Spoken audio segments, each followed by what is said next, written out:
بسم الله الرحمن الرحيم. الحمد لله رب العالمين، والصلاة والسلام على سيد المرسلين نبينا محمد وعلى آله وصحبه أجمعين. أما بعد، أفشبه أمل مالا إيكش ما مستوى زانايت جري بركفتي سيدة برئيس دكتور محمد سعيد نوشكي، خدا تعالى صحته ويخوش كدن وسلامتي بفركتني يا ربي.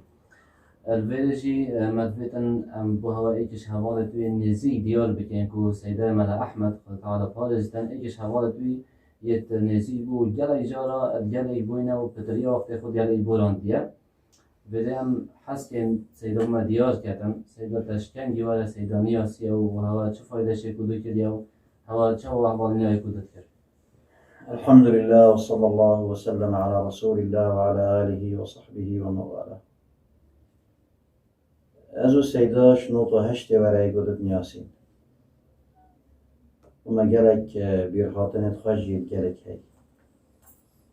ام گلک جارابیگ و درد کفتین سيدا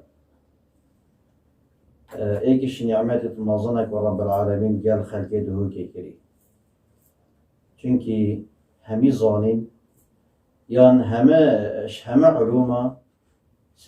سيدا ظانين هبو اوي قرآنك قالك خوش ويب تجويد خاند وحافظ قرآنك واوي قالك شقودنت پیغمبري صلى الله عليه وسلم جباربو فقهي دا قالك شرازة بو تفسير دا نمونه بو علوم الآلة دا نحو صرف قواعد بلاغة ومنطق وانا دا قالك شرازة كسا متواضع بو عقيدة ويجي قالك فاقش بو ما قالك فايدة عقيدة جديدة يعني ما هند فايدة عقيدة جديدة چونكي ما عقيدة طحاويل دافيد خان بسیارت یت املت ماینت آسه من سیدا کرد بار بکه وقت سیدا جاره که چوب سفره که عمره آن حجه ما حس کر جیبه تا بچین که وقت ام بسیاره که ماینت آسه ما بسیاره هنه سیدا کرد دبال دنیا یا بی رنگی هنه یعنی که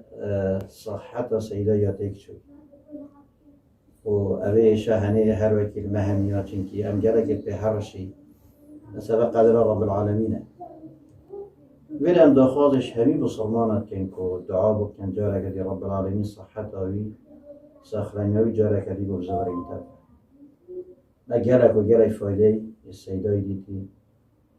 ما گرگ بسیار جد کرن ما فایده جد جوارد کرد و او که بر همه سیدای تفسير همه قرآن همه تفسير كده وهر وصل كينه جالك كتابة حديث جيت شرح كده وكتابة فقهي جيت شرح كده وأبروك جالك صوتيات هاي يعني جالك إمام وخطيب هاي سر بو حاضر كرنا خطبه فايدة صوتيات ودروس السيدات